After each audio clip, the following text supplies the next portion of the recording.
इधर गंगोत्री से कलश लेकर बाबा की दीवानी पहुंची बागेश्वर धाम। उधर पंडित धीरेन्द्र शास्त्री ने कर दिया एकांतवास में जाने का ऐलान। मच गया बवाल। अचानक कहां चले गए हिंदू राष्ट्र की अलख जगाने वाले पंडित धीरेन्द्र शास्त्री। बाबा की प्लानिंग सुन उड़ गए मौलानाओं के होश। होने वाला है बड़ा खेल। मोदी ने भी फोन लगाकर पूछा बाबा का हाल। योगी ने भी कहा पंडित धीरेन्द्र शास्त्री है महान। 5 दिन के बाद बाबा के एकांतवास से बाहर आते ही देश में हो जाएगा बड़ा बदलाव। हिंदू राष्ट्र का सपना क्या अगले कुछ महीने में होगा साकार। पंडित धीरेन्द्र शास्त्री को अचानक से एकांतवास पर क्यों जाना पड़ा?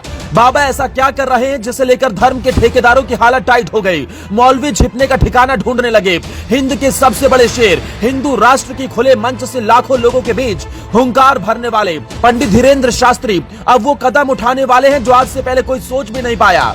एक 26 साल के लड़के ने पूरे देश के सनातनियों को एक साथ लाने का सबसे बड़ा प्लान तैयार कर लिया है।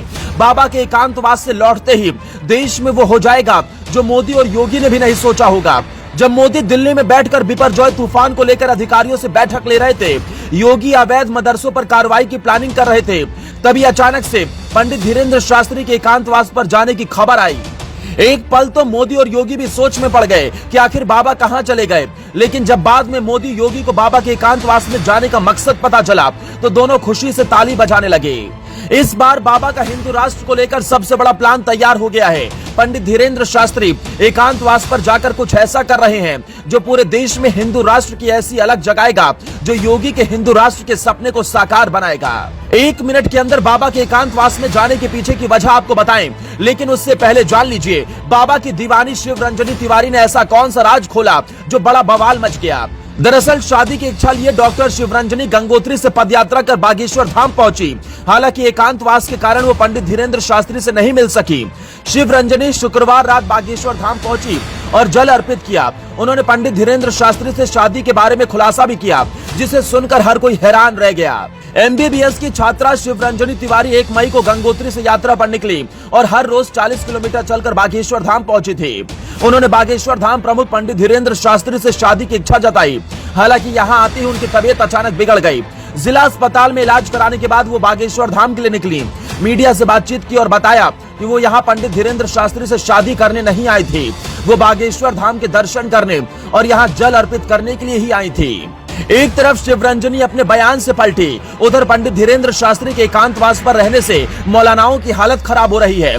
दक्षिण भारत में हिंदू राष्ट्र की अलग जगाने के बाद बागेश्वर धाम के प्रमुख धीरेन्द्र कृष्ण शास्त्री अगले 5 दिन एकांत में रहकर सनातन धर्म पर किताब लिखेंगे। बाबा चाहते हैं कि उनकी ये किताब देश के सभी स्कूलों में पहुंचे, जिससे बच्चों को सनातन धर्म के बारे में जानकारी मिले। धीरेन्द्र कृष्ण शास्त्री ने कहा कि वो आगे कुछ दिनों तक एकांतवास पर रहेंगे।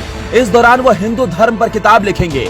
उन्होंने कहा ये किताब स्कूल और कॉलेज में मुफ्त बांटी जाएगी। धीरेन्द्र शास्त्री ने कहा लोग अक्सर ये सवाल उठाते हैं कि हिंदू धर्म है क्या। हाल ही में I the Kerala story film में एक सवाल पूछा गया था कि सनातन धर्म क्या है। अब इसका जवाब देने के लिए ही हम एक पुस्तक लिख रहे हैं, यानी अब पूरे देश में हर घर तक सनातन धर्म की गूंज सुनाई दे।